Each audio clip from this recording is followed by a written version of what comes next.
So good afternoon. Thank you all for being here. This past Friday, Mr. Gundy and members of various activist groups took to the steps of the police memorial building to speak out regarding what they characterized as police misconduct by various members of the Jacksonville Sheriff's Office. Specifically, Mr. Gundy alleged JSO misconduct during a traffic crash investigation that occurred on December 3rd, 2023.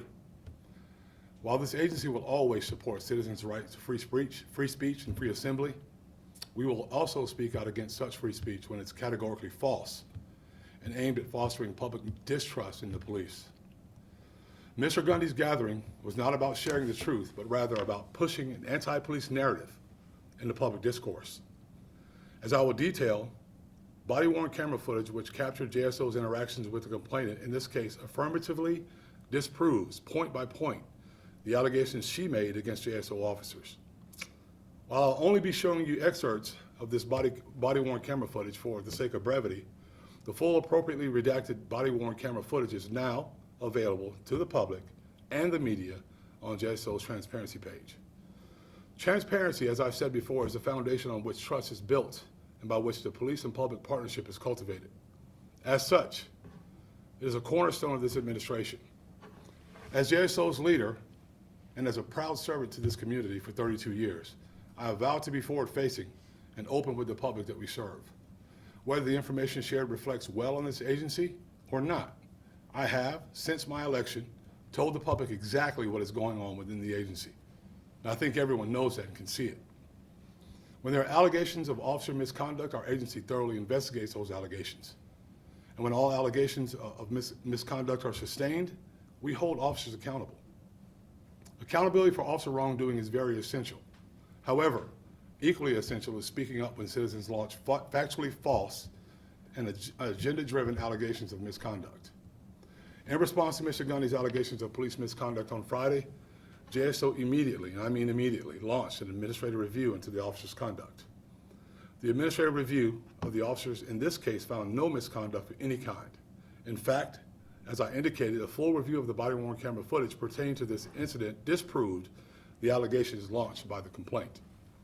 Before I delve into the individual allegations of the misconduct raised by the complainant and how the body-worn camera footage disproves them, I want to share some background information about this incident for context.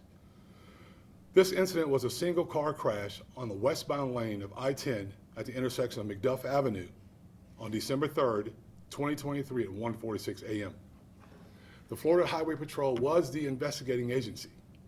JSO only arrived on scene after both FHP and JFRD were attending to the complainant. JSO remained on scene for the limited purpose of managing traffic around the crash area. JSO's direct interaction with citizens was largely focused on maintaining the immediate area of the scene and preventing a secondary traffic crash. When Mr. Gundy called on the complainant to speak on Friday, she made several allegations against officers. First, she said that JSO officers yelled at her during the incident.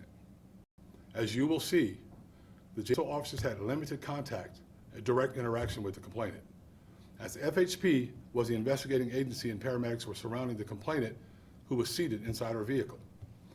Really, the only time a JSO officer spoke directly to the complainant was to encourage her to consent to transport by rescue to a local hospital for medical care. So this accusation of police misconduct is disproved by the body-worn camera footage. Second, the complainant also stated that JSO wrongly conducted a DUI investigation against her. Specifically, she said officers accused her of consuming alcohol and/or illegal narcotics and made her conduct a breath test on scene. This is categorically false. No truth to it. Neither JSO nor FHP conducted a DUI investigation against the complainant. FHP, as the investigating agency, drafted the Florida traffic crash report.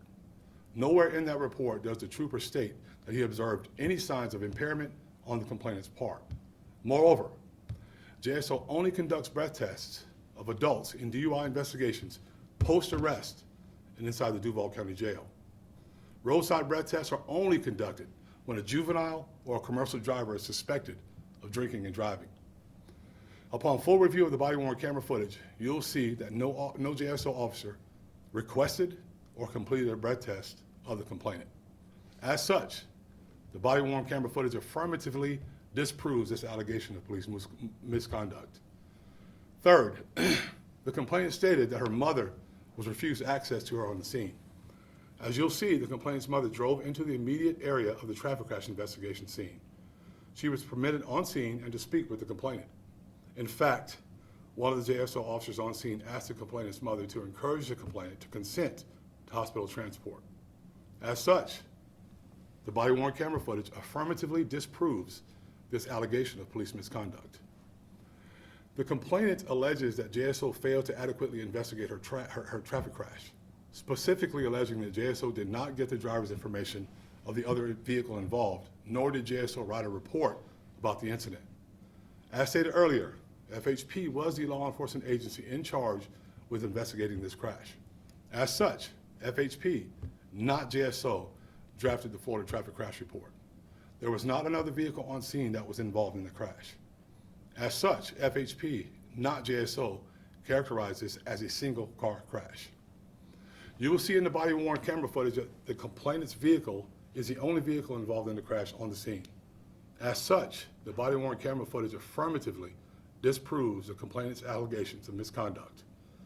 Finally, the complainant made various allegations that she was treated poorly, like a criminal by JSO.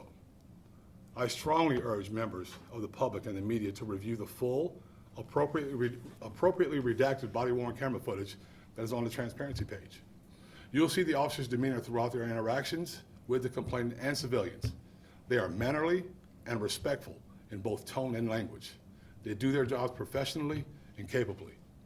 Yet again, the body-worn camera footage affirmatively disproves this allegation of officer misconduct. I'm now going to play a video that includes the complainant's statements to the media last Friday and excerpts from the officer's body-worn camera footage from the incident. Again, I am only showing you excerpts now for the sake of brevity. However, all the body-worn camera footage that exists for this incident are now available on JSO's transparency page. This video will begin with the complainant's statements to the media on Friday. Good morning. My name is Emma Jean King. On December 3rd, I was driving to my cousin's house. It was like 1 o'clock in the morning. A car swerved into my lane, and it caused me to hit the median on 10. Somebody found me on the side of the road, passed out. My leg was gashed open from the bottom of my knee to the middle of my thigh down to the bone. I was bleeding out, and then the only thing I could think about is call my mom. When I called my mom, it was my auntie, but I gave them her number when they woke me up. A sheriff's office pulled up, and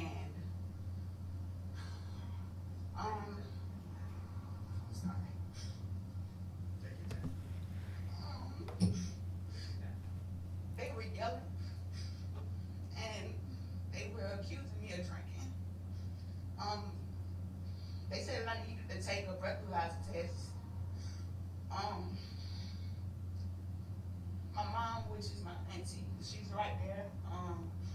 She was trying to get to me, and they told her no. It was other civilians over there with me, and all I wanted was her. They wouldn't let me get into the ambulance, and the EMTs was trying to tell me that I needed to go because I could bleed out of how much blood was on me. My head went through the windshield. I still have a mark, but it's healing. I had cuts everywhere. My ankle was messed up. They still held me up. They said that they had to do a breathalyzer test on me before I could get into the ambulance. And I was like, why do I have to take a breathalyzer test? I didn't do anything wrong. I don't train. So he did the breathalyzer test on me, and it came back negative. I wasn't drinking, and then he accused me of being on drugs. And I said, I don't do drugs. So the EMTs kept saying, hey, we gotta take her now, and she's gonna bleed out. They finally let me get into the ambulance. When I got into the ambulance, it took me a long time to get to the hospital because they were trying to get me stable. They didn't know if I was gonna make it. When I got to the hospital, they thought they was gonna have to amputate my leg because it took me so long to get there. They ended up saying that I saved my own leg by wrapping a towel around it. They didn't understand how I knew to do that, but I guess because I watched TV. So I tied my own leg up to try to stop some of the bleeding. They didn't know if I was going to make it to the next morning. While I was in the hospital, the sheriff's office came back and they did another breathalyzer test on me while I was totally out of it, and they questioned me, but I don't even remember that. The only reason why I know is because a nurse told me what happened. They said that, do you remember the sheriff's office coming in here to get a breathalyzer test, and they talked to you, and I don't even recall that. They didn't get any of the lady's information on the scene. She was saying that she was so sorry, she didn't mean to hit me, and all they did was focus on me. It's no police report, it's not anything, it's no record. All the thing is a crash report with one car. I felt like a criminal, like I did something wrong, and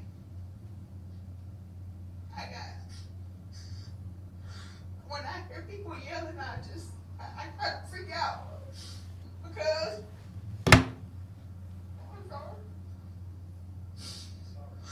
I never thought that I would do something like that. I don't really like to talk about it because it kind of breaks me down. But I just feel like that I was a victim and not a criminal in that situation, and I should have been treated better. Because I don't have a record, I've never done anything. And that just hurts me really bad. But y'all need to hear that. That's just one of me.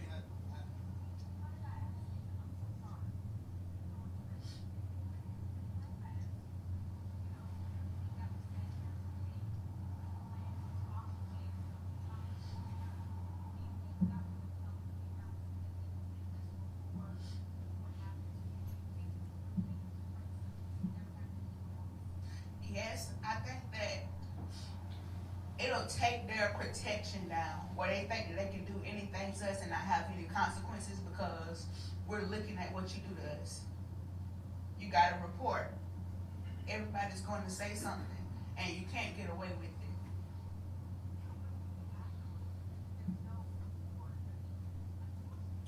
Um,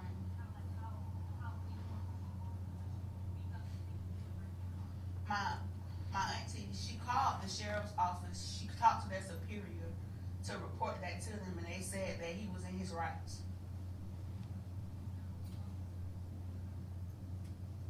I'm not sure of the name of them. It's no report. So Y'all can do that. Y'all can find out. You know, that's why we wanted you to hear this. I'm telling you, there's more stories that you don't know about. yes, I would like them to be held accountable because you can't just do that to people. You're damaging them, their future on how they respond to stuff, what they go through. Like, they just got to do better.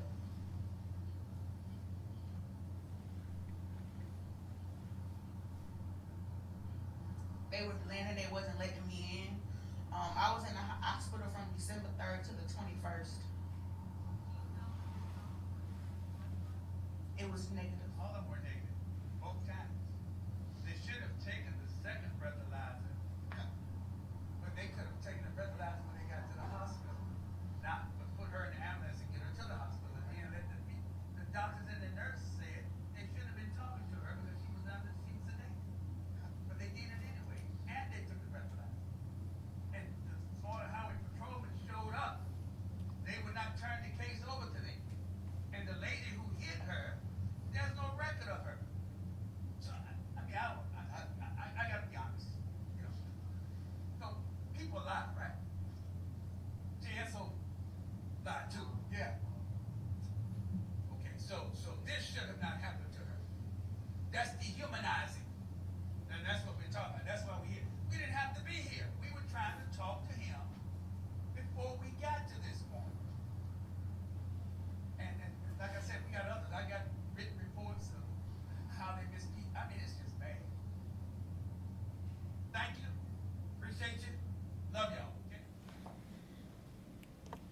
So now what we'll do, you'll see excerpts from the officer's body camera footage.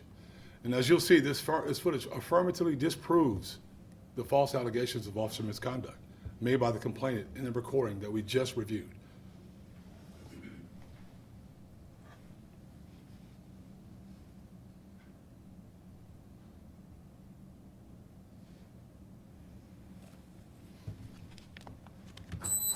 Hey, ma'am.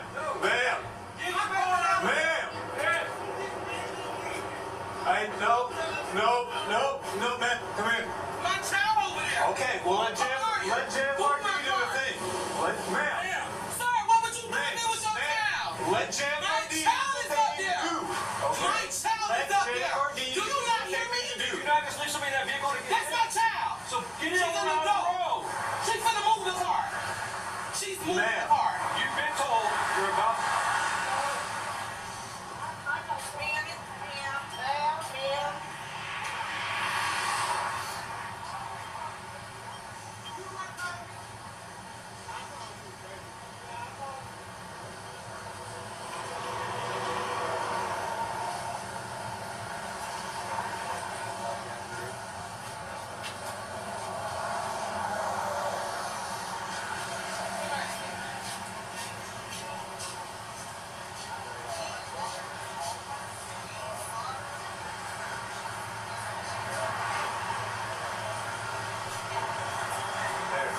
Wait right here, okay?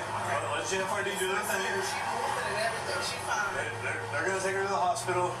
It's probably gonna be best if you just go ahead and head on down there here as soon as they Which get hospital over. y'all taking her to? They're probably gonna take her to Shands. I'll confirm with them before they leave. But I just need you to calm down right now. Let them do their thing, okay?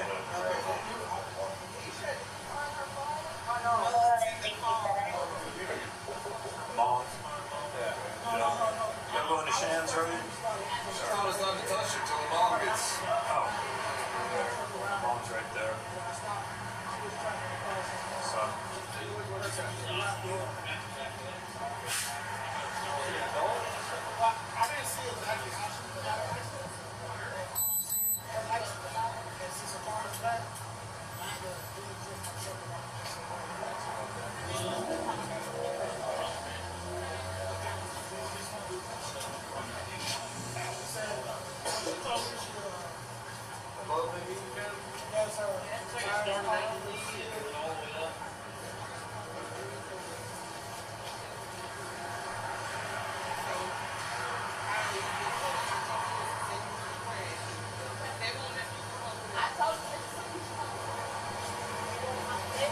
So, no. Let them. Okay, well. That's not how this works. Well, I don't We're in the wanna middle go. of the interstate. I'm not Emma Jean, get in the police car.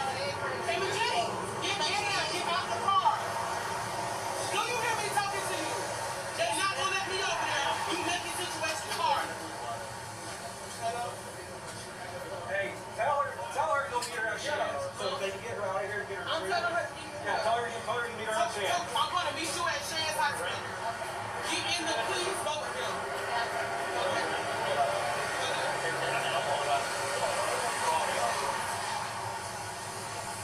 I'm assuming you're taking her to Shands. Yes, I haven't seen any insurance anywhere. By chance. I'll go with them. Thank you. I think Steve might have it.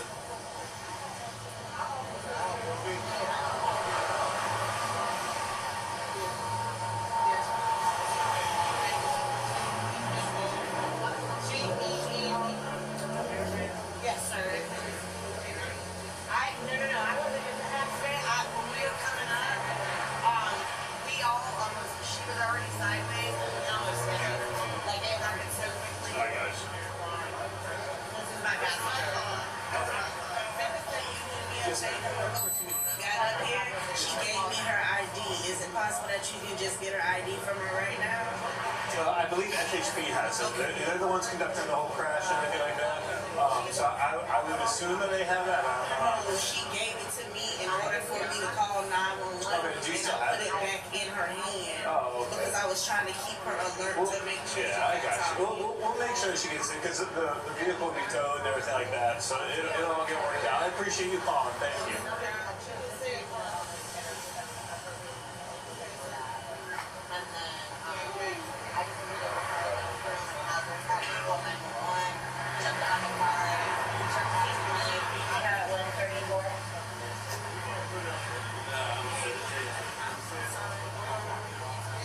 talking about the tourniquet? It'll be FHP. I can go get that for you.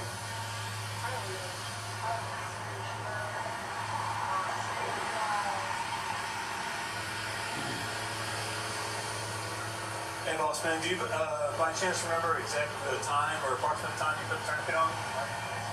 Right when they showed up? Oh, okay. Okay, I got you. All right, I appreciate it. He said just before y'all pulled up. I don't know the time, but he said just right before y'all pulled up. So whatever time, I guess that was. Oh, as far as the accident happened? Oh, no. I thought they said the tourniquet applied. Oh, okay. Yeah. Okay. And do y'all know what happened? Was she hit? I don't know.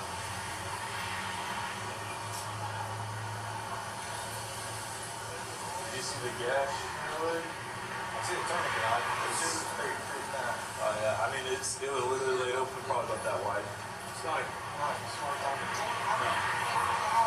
No, not at all.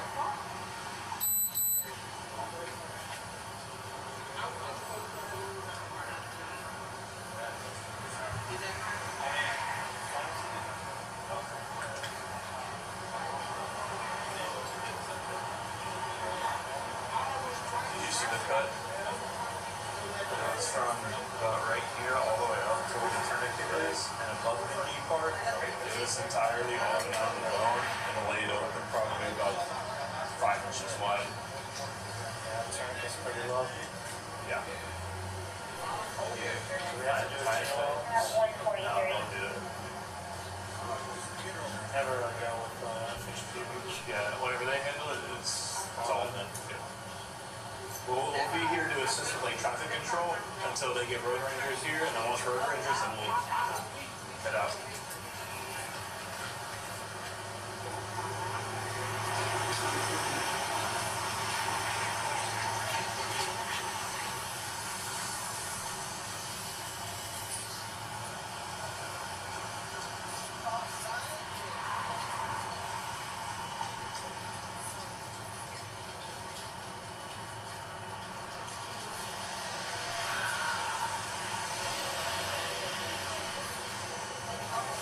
This road is freaking slick.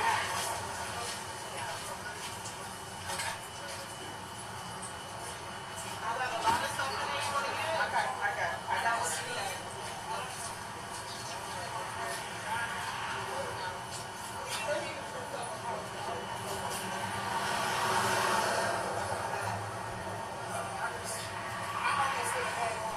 Yeah, I did right there. Yeah.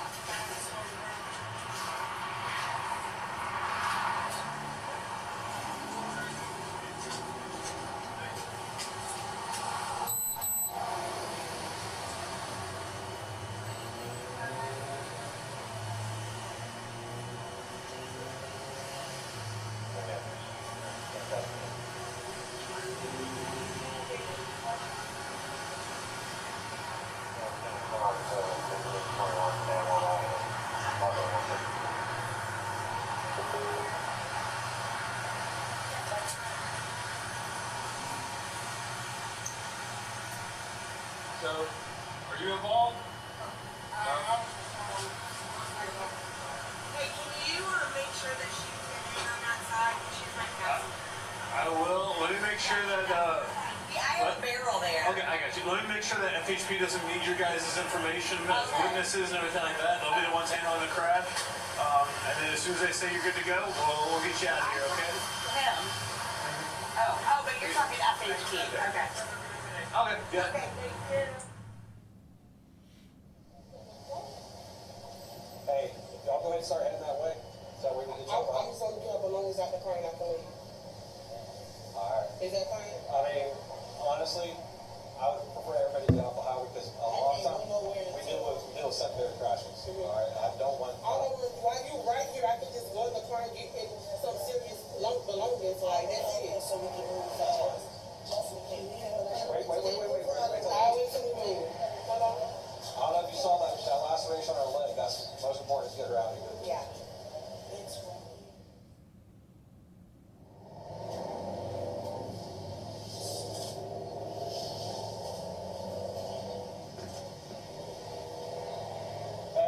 involved, you're good to go, buddy. Appreciate you stopping, man. Are we good to go? Are you involved? No, that's the thing about it. She hit the wall. Okay, so And when, yeah. when he came up, he was breaking the glass to get her out. Yeah. If you guys weren't involved, you're absolutely good to go. Well, I didn't see exactly how she got an accident, but all I seen, her lights was on. And since her car is black, I'm gonna really drift my truck around just to go ahead. Not you up there. Okay. There was no other vehicles around the guy. There's just one. She said, she told me she, I guess her tires caught under the skid.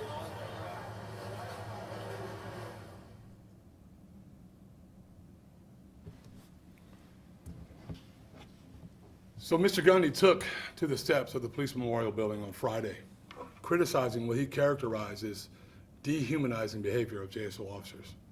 Today I stand before you all to denounce the blatantly false misinformation campaign by a local pastor which seeks to undermine both law enforcement and a societal structure built on the rule of law and belief in personal accountability. On Friday, Mr. Gundy stated, "People lie, and JSO lies." JSO did not lie. He failed to adequately check the facts, and driven by his personal agenda, he spewed a series of falsehoods to undermine the public's trust in the police, which we've been working very hard to restore. This intentionally misguiding manipulation of facts is wrong and dangerous, and I will not remain silent while the truth is buried to advance a particular agenda.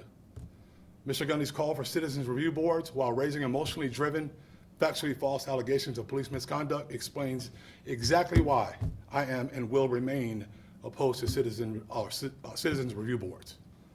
Investigations should only be based on the facts, not feelings or personal agendas. Finally, and I'll save myself for last, despite Mr. Gundy's repeated claims that I refuse to meet with him, quite the opposite is true. He has my personal phone number. I told Mr. Gundy that I'd be glad to meet with him and to set up a meeting with my assistant in my office. He refused to meet me there. He didn't want to come here and meet me. So in closing, I would urge the public, members of our community strongly, and the media to review the full body worn camera footage for an accurate understanding of the nature and circumstances of this crash investigation. Facts matter 100% of the time. So at this time, I will take any questions that you may have and that I can answer. Why do you believe that Imogene King made those statements? Have no idea. I'm absolutely clueless. Actually, I'm really surprised and disappointed because I have no idea, but she saw it. They had no contact with her, very little contact. They didn't stop her. They were encouraging her to go to the hospital. And policemen they would never stop a person from getting medical care. So I don't know. That might be a good question for her and Mr. Gundy. Did she ever try to set up a meeting with you guys after that incident happened, after she was out of the hospital? Talking about the young lady that was crying on the steps? Yeah. No, not with me. Not at all. Yes, sir. FHP trying to give her a breathalyzer at the scene? She said that No, happened. according to their reports, I can't speak for FHP, but according to their reports, there was no breathalyzer, no DUI, no suspicion of DUI. And you know, you would think that it's 1:46 a.m. that might be a part of the question, but I guess when they're there, and this is only speculation by me, I guess they didn't see any signs or to indicate such, so. Sheriff, when you mentioned that Pastor Gundy was trying to get a hold of you beforehand, was that really close to Friday, or how soon was it to when all of the No, press we happened? talked, he and I talked. So let me tell you how this works. A lot of pastors have my phone number, right? They talk when they need something, they'll call, text, and I'm open to that. And I'm open to meeting with anyone. I saw him at the Martin Luther King Jr. breakfast. We talked. He said, I want to get with you. I said, well, I'm good with it because I'm not afraid to talk to anyone. Listen, this is what I'm here for, to stand up and talk, right? Take the bullets when the bullets come when we do something wrong, and stand up here when we want to express how professional this agency is and when our police officers do something wrong and they're wrongfully accused. And I told him that time that let's meet. I said, come on down to the station. Listen, if I ask the mayor for a meeting, I'm not going to tell the mayor to come to my office. I'm going to go see her because I requested the meeting. And ultimately, it's very important for me to have other people around when we meet because I don't want anything that I say in the meeting where I'm sitting there by myself to be misconstrued or presented in a certain way. So I would like for my undersheriff to be around when we have discussions. But he was invited. He just doesn't want to come down here. And here's the thing. I've been to his church before when I was the chief of investigations and discussed a lot of different things with a group of people. So this is not something that I'm opposed to. This is a formal meeting where you want to talk about things, let's talk about it. But I would encourage people to do this.